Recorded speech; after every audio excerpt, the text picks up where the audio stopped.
Hello there, everybody. Welcome back to another Lost Ark video. It's Tuesday. You know what we're doing. We're doing the Reddit thing. It's your boy, Dying from Allergies69 here, coming at you live from the power of the internet. I got some stuff opened up on some tabs here. I just went to the top of the last week and picked out some shit that seemed interesting and wasn't just memes, because as funny as memes are, it doesn't really make for a video. Anywho, first thing I wanted to look at was this updated table of enemy types and weaknesses. There's nothing really to say about this, aside from the fact that I think it's interesting to see just how many things are demon and how many things are not demon. You'll notice that pretty much every single raid, quote-unquote, the type is demon.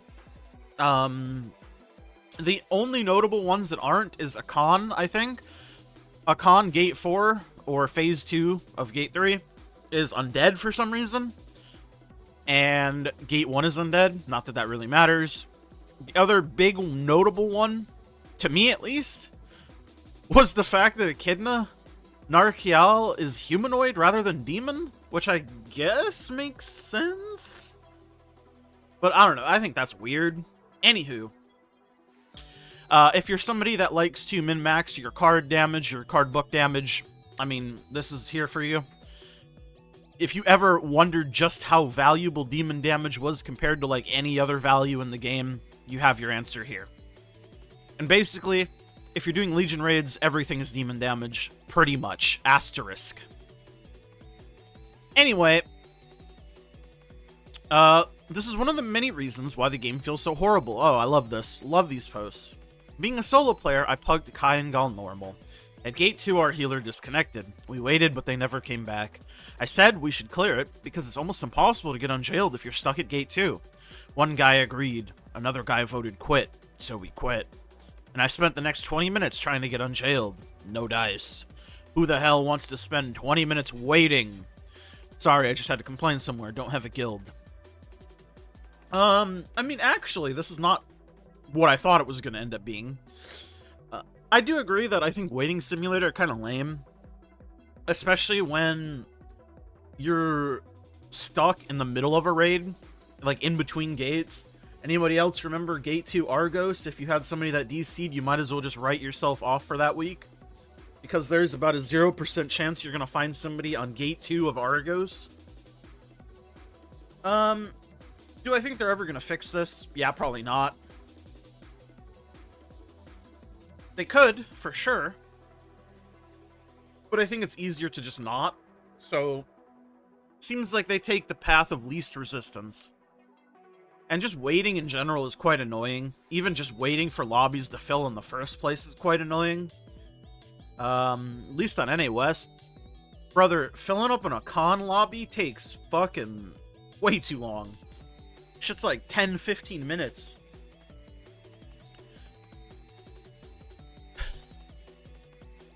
Spent 5 hours of my after-work evening in Theomine hard mode lobby waiting over support. Yeah, I mean, that's the kind of lobby simulator that I'm seeing. Even if you had a guild, it's not like they can save you from the situation. That's a fact and a half.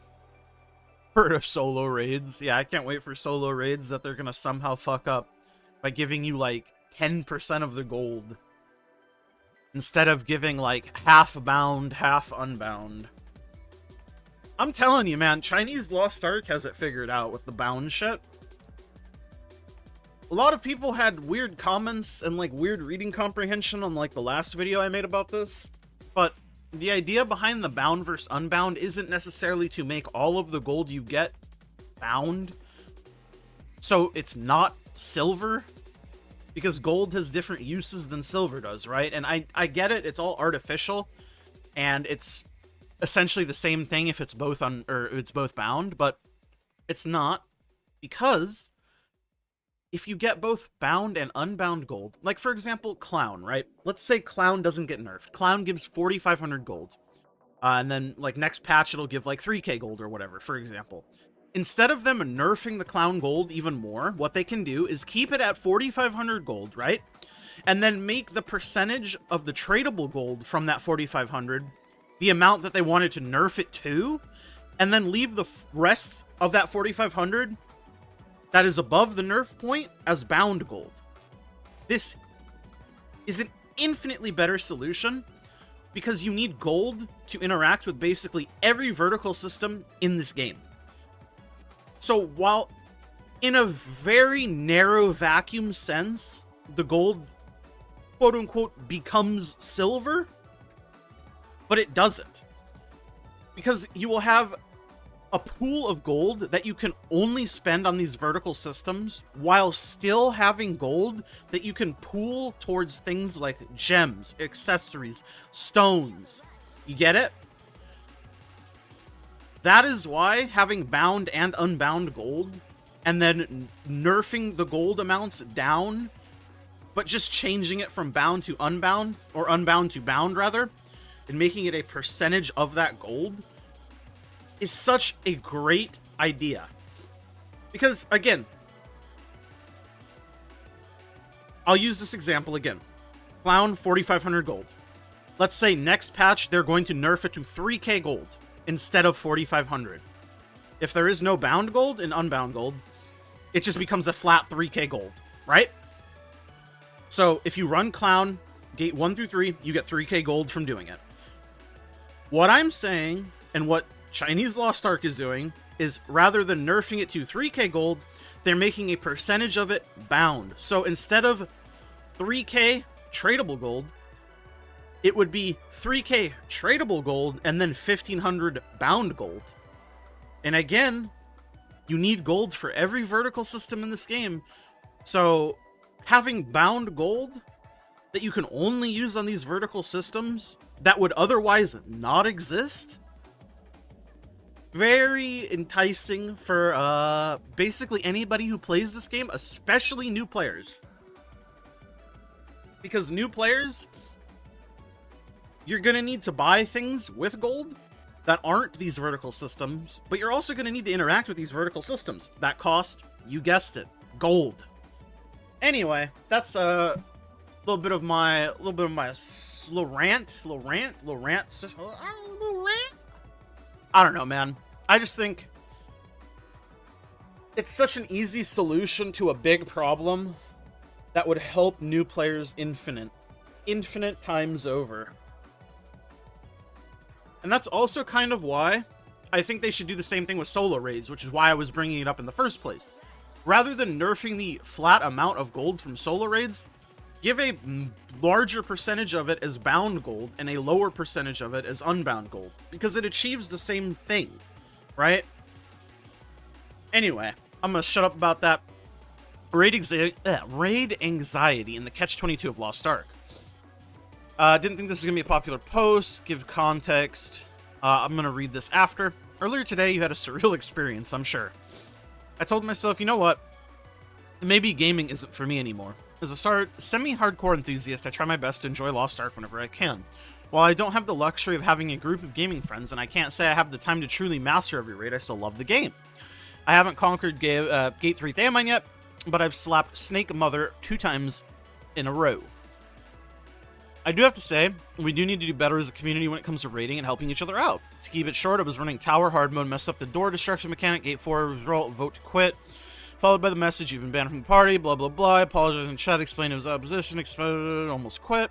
Take full responsibility for my mistakes, also recognize my lack of experience in that specific dungeon. Gaining experience becomes difficult when you get kicked for mistakes, feels like Catch-22. Thankfully, you have other raids to run. It's not the end of the world. Discouraging experience. I know it's not always possible. We have busy lives, limited time. But if we could all be a little more chill, understanding people make mistakes, things would go a long way. Blah, blah, blah. And then let's see the additional context. There are other wipes throughout the run, specifically Rakithus. Yeah, that doesn't surprise me. Weren't caused by me alone. It was a Russian roulette of issues. You were the lowest geared player in the group. DPS wasn't a problem. It was mechanics. Don't think the other players were toxic. Sure, they were busy and had limited time. It was just the interaction that made you feel bad. You acknowledge there's a personal issue, you're not familiar with the dungeon, feels like there's no way to improve without getting kicked or wasting people's time. Blah, blah, blah. I'm not trying to flame anyone and promote. Well, okay. What do I think? I think, again, with the way that people play this game, and the way that the game is specifically designed,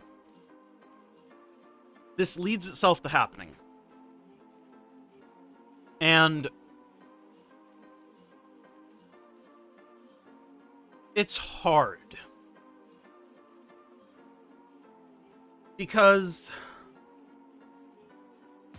people are going to point at this and be like, oh yeah, solo raids will fix this problem, because then you'll get super comfortable with the mechanics, and then you can join parties and whatever. And it's like, in a perfect world, sure, solo raids would fill that gap. But realistically, I don't think it's going to be one-to-one enough for you to be able to, like, learn a raid from the solo raid and then be comfortable going into the regular raid.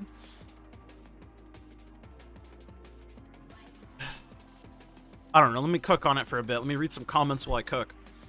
Weird thing with Lost Ark raids is most of the encounters aren't really hard. They're just extremely punishing. Gate 3 Thamine hard as a fight, but not punishing as a raid. Billion patterns that swap throughout the fight with high risk of death, but dying really just means you'll kill the boss slower. Kidna has less than half of the patterns at Thamine, but a single badly timed charm can completely screw over the raid. A slight pathing miscalculation on the mirror wipes everybody in an OP's case. Missing one destruction bomb and Voldus causes Stagger to fail and everybody wipes. Just why? Yeah, I think ultimately mechanics where if you don't do them correctly and it results in a restart is kind of an outdated way to design mechanics in general. And again, I always bring this up, but Gate 2 Voldus, or not Voldus, Kaingal, Prunia specifically, the orbs, why is not every mechanic like the orbs? If you fuck it up, she heals up and you try it again. You're still on a timer, the enrage timer. You still can die from fucking it up, because if you kill the wrong orb, it explodes and does a lot of damage. But if you're able to recover, you can just try again. You don't have to go through the entire fight to get back there to try again. And I think you see a lot of this with Echidna, specifically the basement, because people are so uncomfortable with the raid, and it honestly does take a good amount of time to get there if you don't have people who are comfortable in doing well above the minimum DPS required. Because as much as people would like to say the raid is super easy and you should be doing 20 plus mil DPS under 1630, it's like the reality of it is most people aren't going to be doing that. Most people are not that capable while learning things, you know what I mean? And I get it. It's like some weird like power dynamic where you can be like, well, it's just a skill issue, you just gotta get better. It's like, man, it's normal. It's a normal mode raid that is locked, like it locks a system behind it. Like, what do you mean? Like, what do you mean, man? Why does normal need to be this difficult? And it discourages people from wanting to do it because it's so goddamn hard, and they feel bad because they know they're not the greatest player, and then it's exemplified in these raids and in these scenarios where it's so hard for them to get to the part to where they can see new mechanic. I don't know. I could rant about that forever, so I'll just stop yapping. But I think overall, don't jump straight to fuck you hard reset. I think this is really the takeaway from that. And then yes, of course, honestly, this guy's post I completely agree with entirely. This guy, some good comment here, man. A game that has an optional hardcore inferno difficulty does not need to be making its normal weekly progression rates this brutal. This is all you need to really read. It doesn't need to be this hard when you have a fucking vanity difficulty that is supposed to be that hard. Anyway. Tencent vs AGS. A recent post made about the Chinese first anniversary really highlighted the power a publisher can have over the game. Since release, I knew AGS was bad at running the game in the West, but holy shit, this is embarrassing. On one point, we have Tencent, a publisher that knows its market, knows Chinese player base problems, and needs and acts upon that. delivering radical changes on the game's progression system / curve. On the other hand, we have AGS, a publisher that has, as they've said multiple times, poor communication with the devs, no communication with their player base, completely clueless on the community's problems and needs, and this introduces content one-to-one from the KR version. Content that was designed and balanced for a completely different game, economy, and player base. Really don't see how this is acceptable at this point. AGS really needs to step up their game if they want to keep it alive in the West. Yeah, I agree. And then I also agree with the top comment. My guy, it's been 2 years since the game is released. At what point are you going to realize they aren't going to step up their game? Yeah, I mean, as much as I'd like to be optimistic, I realistically think if something were going to happen, it would have happened back when the game had a player base of upwards of hundreds of thousands of players on at the same time. Like, we're talking back when it was like 200, 300k CCU, and the majority of those weren't bots. There was a point in this game's life where that was the case. It sucks, but I don't think things will happen no matter how much I wish they would. But I agree. You can see how much better Chinese Lost Ark is in terms of the things that they are pushing out specific to their version. Because they understand that their player base isn't the Korean player base, and they need different things. One big greed pattern I don't see, or I see a lot of people missing in Echidna basement. When she gathers a snake on herself, stands still, and starts dropping flowers everywhere, the ones close to her don't actually detonate for like 8 seconds or so. You can get a ton of damage in rather than running in, around, and waiting. DPS check in the basement is tight. It's important to know where your windows are. You'll know when the close ones are going to explode because the snake will start to move upwards, and then you have about 3-4 seconds to get away. Please don't let my pugs find this post and get insta-charmed. It happens. And then from this guy, you don't even need to mentally time it. After the snake moves, you have a second to get the fuck out. Same with heart mechanic. People never use it as a DPS pattern. Yeah, this is true. When she does the heart pulsing mechanic, if somebody gets hit by it, you have to stagger them out of it and they get a seed. But it's a lot of free DPS. And honestly, if you guys are doing well enough, you should be able to handle the extra seed. Because again, like this guy's also saying, 1 extra flower is usually beneficial anyways, since you flip tiles with the mirror anyways. 10 seconds of dodging into 3 seconds and like 7 seconds of free DPS. And yeah, I don't think it gives a charm stack, I just think it gives the seed. Anyways, I think that's going to be it for this week. I wanted to do some varied posts. But there, again, I can only do what the people on the Reddit are talking about, so... Anyways, thanks for hanging out with me. Thanks for spending some time with me. I'll see you guys all in the next one. And, I don't know. Stay beautiful.